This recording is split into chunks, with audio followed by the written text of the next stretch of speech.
Hi everyone! Welcome back to Lyme and Life. Thank you so much for being here. Today I'm going to be talking about my journey with Lyme disease, and so I really hope you enjoy this video. Please like and subscribe down below. So let's start. This all happened when I was 16 years old.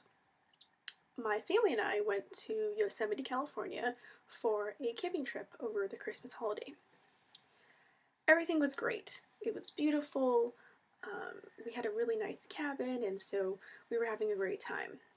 The one thing that was noticeable off the bat was that there was deer in front of the cabin. So we enjoyed that weekend. I came home, and suddenly I started having really odd symptoms of depression, and I couldn't really express myself. I was having insomnia. And when I was 16 years old, before all of this, I was a very healthy, happy kid. I had played soccer, I was involved in as a class president, and I had great grades, and so it's very odd that I was showing these symptoms out of the blue. It got so bad that my teacher recommended that I go to the counselor. I was having trouble focusing in class and taking tests, which was very odd. So I went to the counselor, and they didn't really know what was going on. So they called my parents, and then I went home. Eventually, my symptoms spiraled out of control. I was severely depressed. I had suicidal thoughts. I was very fearful and had paranoia, and I was just extreme. And so then I actually went to the hospital. And from the hospital, I then went to a children's facility where they observed me for about 10 days to try and figure out what was going on.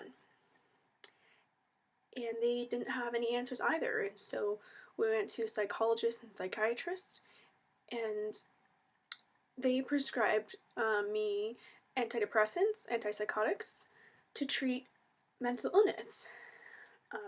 They theorized that I had had a mental breakdown, or that I had been depressed, which was very odd, and so I did have increased symptoms of schizophrenia-like fear and paranoia and depression. I became like a child. I couldn't really take care of myself and communicate very well. It was like I was a shell of who I was. And it was a very tough time for my family. So we went to doctors after doctors, at least 30 of them, at my healthcare provider and just everywhere else, trying to find out what was wrong with me. And unfortunately, they didn't have an answer, and I didn't know what was going on either. It wasn't until my mom went to a chiropractor, and after the chiropractor appointment, the person recommended that my mother read a book about the brain, and it was by Dr. Daniel Amen. So my mother was trying to educate herself on what it could be, and she read the book, and in the book was a brain scan. It talks about the SPECT scan brain scan that Dr. Daniel Amen Clinics has. So at the time, we went to the Fairfield Clinic in California, and I got the SPECT brain scan, and after that, with the results, it showed that I had hyperactivity in a part of my brain that was very odd. And so the doctor then talked to my parents with a lengthy questionnaire interview and asked them about if we had gone on vacation recently. And my mother said, yeah, we went to Yosemite. And he said, do you remember if there were any deer nearby? And she said, yeah, they were right in front of the cabin. And he said, I think your daughter might have Lyme disease. And so it was like a light bulb went off. After searching and searching and searching, and having just antidepressants and not really working, my parents were very hopeful that this could be the answer. And so the doctor recommended that I get a blood test at IGeneX Laboratories.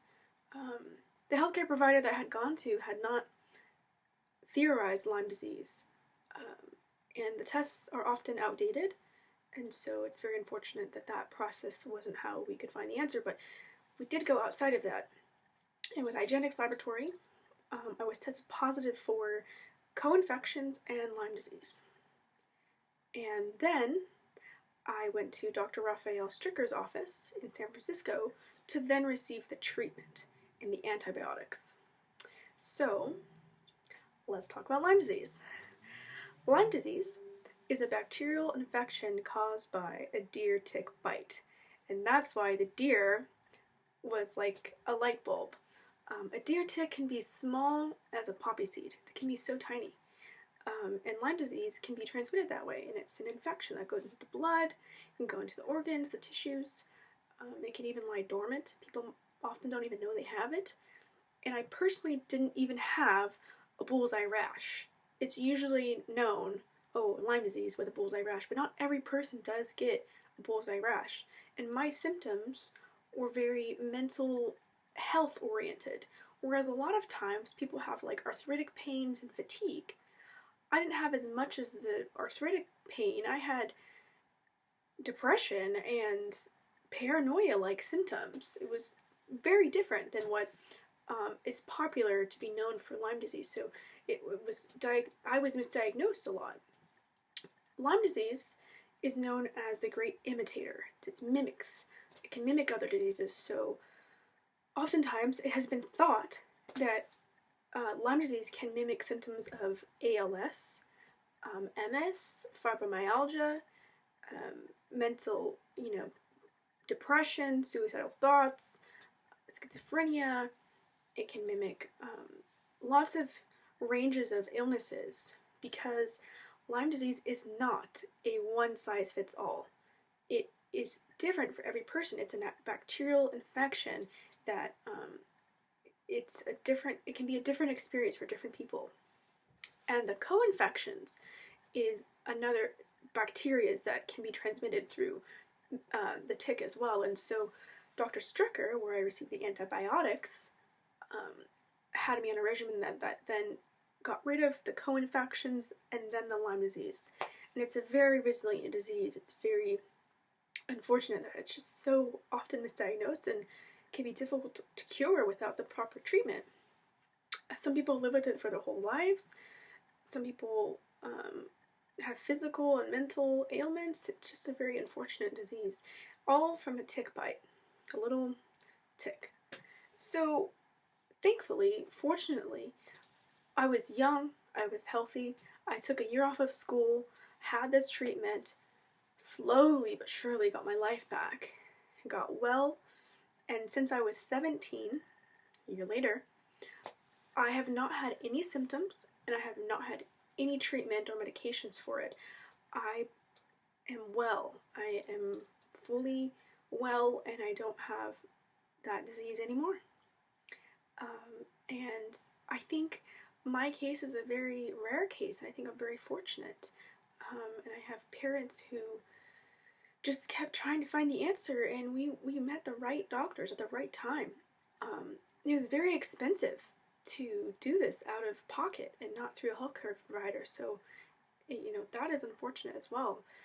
This story used to be very traumatic for me to say. I would be in tears, and I did not really feel called to say it. But now, after living my life, I have a bachelor's degree from Pepperdine University. I'm in a master's program right now for master's in international human resources. I've traveled the world, and I'm from California, but now I live in London studying abroad. And so I just have a really wonderful comeback story. I'm very fortunate, and I think it's important for me to share this, to spread awareness, and to share my story. To hopefully help people. A lot of good has come from it. My mother has started a nonprofit foundation called Lyme Disease Awareness Foundation.org. And through it, as I mentioned, the testing can be very costly, so the donations go to helping people get the test, to financially help pay for that and relieve that burden, because the blood test is like what shows the accuracy of what's going on and how to then be treated after receiving a correct blood test diagnosis from that. And so she started that, which has helped a lot of people, and I'll leave all the links below. Amen Clinics, IGenics, Dr. Raphael Stricker, and my mom's foundation. My mother is also almost done, in the process of finishing writing a book about this. And also we have video footage of when I was ill to show what it was like, and hopefully one day that can be a documentary as well. So there's a lot of upcoming things happening. I am grateful to have this platform to express my story. I am a Christian, and so I believe that this is a miracle, that I am a living miracle, and I thank God for this and His healing. And I would appreciate it if you all would like to comment below, talk about your story, or if you know someone that has Lyme disease, talk about who you are as well. And please feel free to, if you have any other information about Lyme disease that you want to share, I'd love to learn more about Lyme disease. I'm constantly trying to inform myself, and I look forward to making more video content for you. And I appreciate you taking the time to check out this video in my channel. So if you have any questions or comments, leave it below. I'll leave all the links below. Like and subscribe, share this video, and I hope you have a wonderful day. Bye-bye.